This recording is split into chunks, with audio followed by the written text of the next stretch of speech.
Hello guys, welcome to another episode of Mudlarking with Old Father Thames. It is exceptionally windy out here today, so this may well be a mainly voiceover video. Nevertheless, I'm sure we'll get some cracking finds, so let's get stuck in.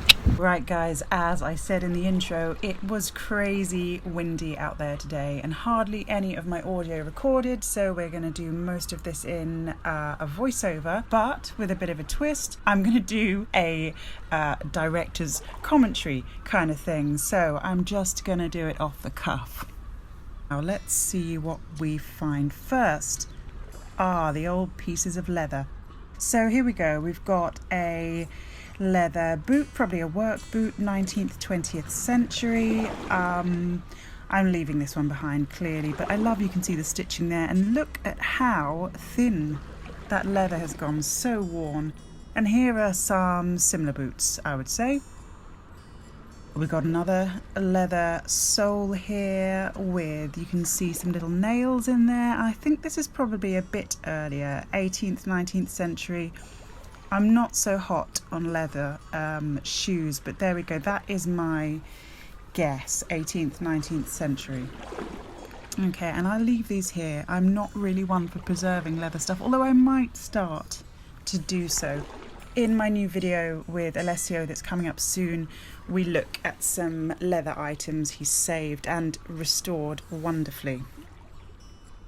Okay, so let's just have a mooch about. Here is a little shell. Can't resist a shell. Not much to say about that apart from it's pretty. I'll just leave it there. Boink. The old sewer pipes of the Thames. This is salt glazed, probably early to mid 20th century, maybe Victorian. And there we go, there's some other very handsome sewer pipes. Now this is a cutie. It is quite clearly a toy hot water bottle. I took that home with me because I love it. And obviously we're taking home plastic from the foreshore, so that's a good thing too. Here it is again, because I got a little bit obsessed with it. You can't get too much of a red hot water bottle, toy hot water bottle. It looks like someone's chewed the end of it there. Very strange, but that's cute. Now this thing threw me. I wanted this to be a gaming counter, but actually Flow Finds helped me out with this one. I think it's actually a Victorian to Edwardian penny round, which is a kind of a tile used in mosaics. There is a picture there of some mosaic penny rounds. I think that's what that is. And here again, obviously we jump to the conclusion that these are Roman tessera, but I think this is Edwardian, Victorian. It's a mosaic marble tessera, again for flooring. A bit like you see on shop entrances sometimes on the floor. To the doorway, those lovely mosaics that we used to have when shops were not made of plastic and rubbishy stuff. Okay, right, let's do a little tour of some willow pattern. I always think those little roundels there look a bit like an atomic symbol. Here we go, so I stopped and picked up a lot of willow pattern today. It's so ubiquitous, it is everywhere, but I just love it. It's sort of fallen out of favour. It's so common, like I say, it's everywhere. But sometimes you get these pieces that have just been broken so serendipitously. And look at this, you've got the three little guys there crossing a bridge. Three little monks maybe. I don't remember the story. It's some sort of unrequited love story, and the lovers run away into the sunset. Check it out. Here we go, some marbled slipware, a Victorian probably, maybe a bit earlier, and some transferware, very dainty little piece there. And there, a nice little combo of three different types of pottery. Right, what have I stopped here for? We're scanning the area. Oh, I can see it. Okay. After doing the fishing episode of tide travelling, I was saying I wanted to find some fishing hooks. Obviously, I never find what I preemptively think I might find. But here we go. Following week I did indeed find a spaded fishing hook, 19th, 20th century. So I've stopped in this rubbly bit for some reason. What are we looking at here? Oh, I seem to have found it's a bag seal. Well, that is a lovely bag seal there. There are a few little clues on it. I've said it's possibly an anti-tamper seal because I try and err sometimes on the side of caution. These were also used on machinery to stop people tampering with it, starting engines up. So this is probably a bag seal, but might also be an anti-tamper seal. Hopefully by the time I release this, I will have ID'd this particular little leaden find. You see there, you can see some of the details. SC maybe, or OC.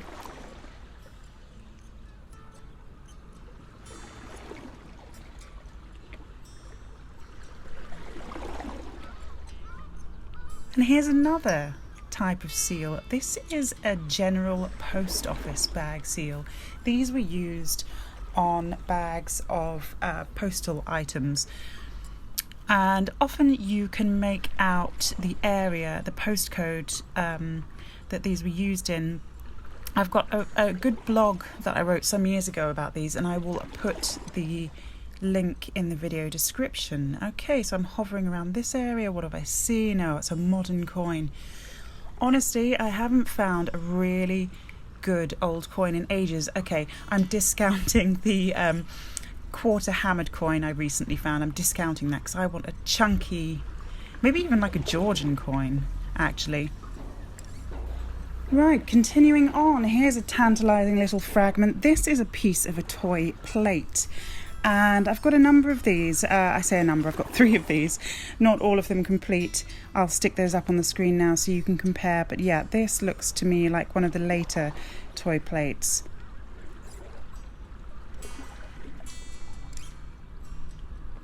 And here is a rosehead cut nail. Not a great deal to say about these, but they're old and I love them, and I keep them when you can see very clearly the rosehead bit, which is caused by the smith hammering, striking the head of the nail in 4 places, and that leaves that little cross behind. Alright, now I think the audio recorded on this, so I'm going to hand you over to me on the foreshore. I've spotted something sticking up out of the mud, and I don't quite recognise it, but it might be something. So let's have a look. Here it is. Now that's interesting. Very worm-like around the rim here. It looks like it could just be the lid of something, but it's heavy. So I'm going to clean that up, and then we'll have another look. Nice brass item, I think. Okay, well here it is, cleaned up slightly. And it looks like it might have been some sort of dial that hooked on something. But here, all around here is rubber. There's a rubber insert. So maybe it had glass in there or something. I'm gonna check that out, and the information will be up on the screen in just a minute, but I'm really pleased with that find. It's an interesting mystery find.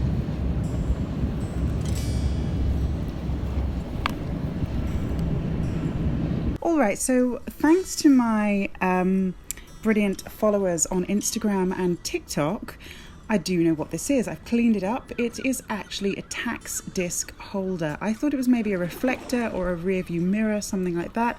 I at first thought it was a dial, but then I realised that nothing attached to what would have been the face of the dial, so obviously no. It's a standalone item. Its function, you know, you can see there it clipped onto something. Half of the clip is missing. It is a Cowie 1930s tax disc, and this would have gone on the window, on the frame of the window of a touring or tourer car. So yeah, I'm pleased with that. I got this really cleaned up, and actually it now serves a different purpose. It stands up as a frame So I'm either going to paint something in there or use it as a photo frame, but I'm really pleased with that. I'm glad I took it home. Modern padlock. I can tell exactly what brand it's going to be. This is currently just languishing in my garden. Maybe I'll clean it up, maybe not. Okay, a beer or soda bottle neck. I think probably a beer bottle. And this is late Victorian, early Edwardian or earlier 20th century. And I'll stick some up on the screen now for comparison, but that's a fragment of a beer bottle.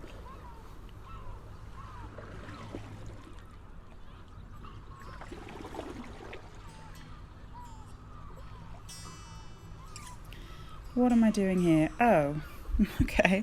It's a bit of a pipe. Not really sure why I've kept this in, because it's not actually amazing, but I know some of you pipe people out there love these things. To make up for this kind of rubbishy find, I'm going to put some photos of my pipes on the screen.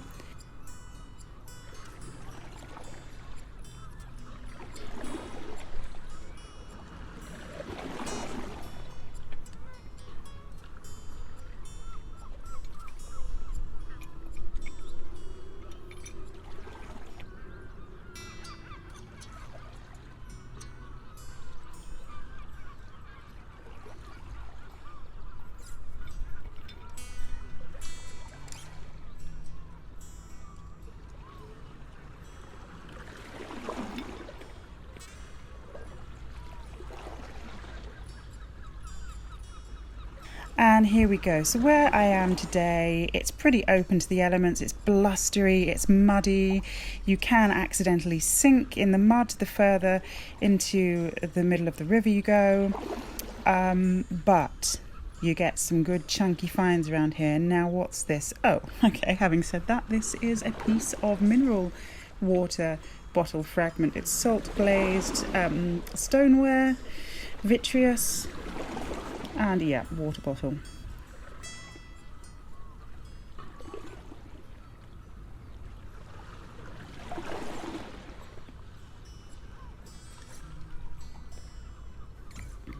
And now, what have I found? Oh, it's one of these little rivets. Okay, this is a certain type of rivet. I can't remember its name right now, but I will put it up on the screen. And here, right, I've put these in. This is I think it's called a clenched nail. It's when you see nails like this with this bend, it's a good sign that they've been used on boats. And that little bend in there is a way that the nails were attached to the boat and held in place without using a rivet. So they bent the nail back like that. Now you can see just how muddy it is, and here I think you can hear me in this clip, so over to me on the foreshore. Well, the wind just had me over, but I did somehow manage to finesse a style out, a one-handed behind me spring back. So that's 1-0 to me versus the old wind. Yes, that is a true story. The wind blew me over. Instead of landing on my backside, I actually managed to stretch out my hand and bounce back up like I'm some kind of Beat Boy girl doing a bit of breakdancing. Okay, obviously, modern sign, loved it. I did take it home. I carried it on the tube with me. I look like an idiot. Here's another enamel sign, a bit older. Sadly, it had nothing on the underside, or nothing visible, nothing left, so I left that on the foreshore. But yes, I did take the no fouling sign home, and my friends and family obviously thought I'd lost my mind.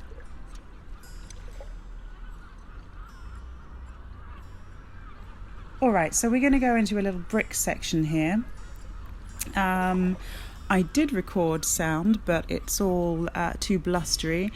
Now, DBC, from memory, that's the Derbyshire Brick Company. Fletton, we have got, right from my hometown, Bedfordshire, Bedford.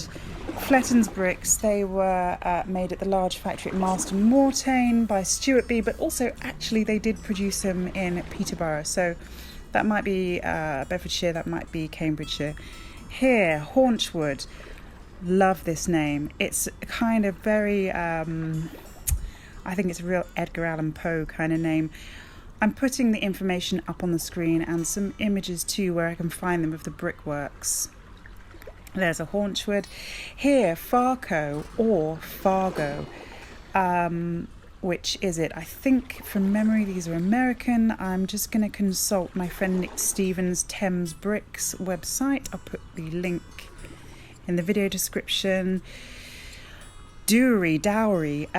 These were made in Scotland at that famous brickworks, which is now escaping me. The name is escaping me, in Glasgow. Anyway, they are made at that brickworks. Info on the screen. This one, Mystery Brick, can't see what it says. Think it's got a bit of age about it. I can see a B, S, or okay. The M, obviously I took that home, so that's in my garden. This, a Cowan brick. I really want a Cowan brick, but every time I see them now, they have either cement or something else on them. Taking the M, I'm not sure what that was, and here we go, a Lucas brick. Oh, it's just come back to me, the Glen Boyd works, they're the Scottish works I was talking about. Lucas, I had to leave it. Luca Mudlark, you might want to go and get that. Not sure. This looks like a Stourbridge brick. Not sure. Left that there. Oh, okay. That's it for the bricks. Here we go. A little lead token, 18th century Powell type token. I've confirmed this with the lead token telegraph. It's a random crosshatch pattern. Don't know much about it. It will fit. It sits somewhere on the Powell classification system, and it's been cut in half. There's not a lot to say about this. It's kind of vague, but that is a token. Right, there's a piece of a boat. One might think. I certainly think so. Or a piece of something, maybe a bit of jetty. I don't know. But nice bit of wooden metal. And here's me showing you how muddy and exposed the area is. Here's a little race between a couple of tugs or something, and this is nice. This is a handle to a pipkin, I think, redware, but that sort of black on the outside, I'm not sure if that's sooting or from the mud.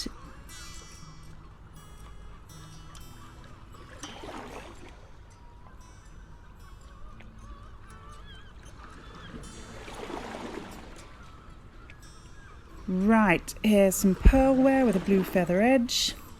Nice, very nice. Love that bit of blue on the back.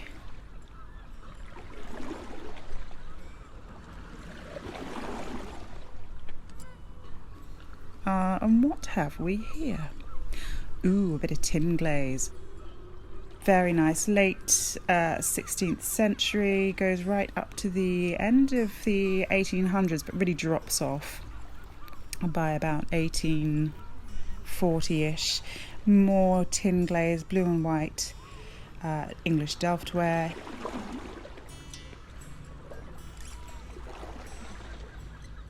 Here we go, another bit of transferware, chinoiserie, maybe willow pattern with a gold trim. Not too sure what the fabric is there. I don't think that's earthenware. It might have been English porcelain, I'm not sure. Here, a button, but this button is done for. I remember trying to clean this up. It's been out of the mud, and there you go, I've broken it. It's very soft, out of the mud for ages, gone green. It did have a name on it, can't make it out, so there we go. 19th, 20th century fly button. Nice bit of redware here. Love this chunky handle. Fragment you can see there. What that motion I'm making is where the potter would have pressed down the clay in application of the handle to the body of the vessel. Love that. Love that glaze also. Nice piece, came home with me. And here we've got some more redware, possibly. Let's see the rim. Turn it over, Marie. Could be a cooking yeah, I'd say that's a cooking pot. Could be a chamber pot, but I think that's a bit of a cooking pot. You see it's really black in the middle there where it hasn't fired at a consistent temperature. There's some more redware, the base of a large storage pot maybe, really worn. And you can see some handprints in there. So yeah, good old redware. I mean, it is everywhere, as you can see by the foreshore underneath my hand. But you know, it's a good thing. And it does span such a long time frame, even up to the 20th, but who cares? I love redware.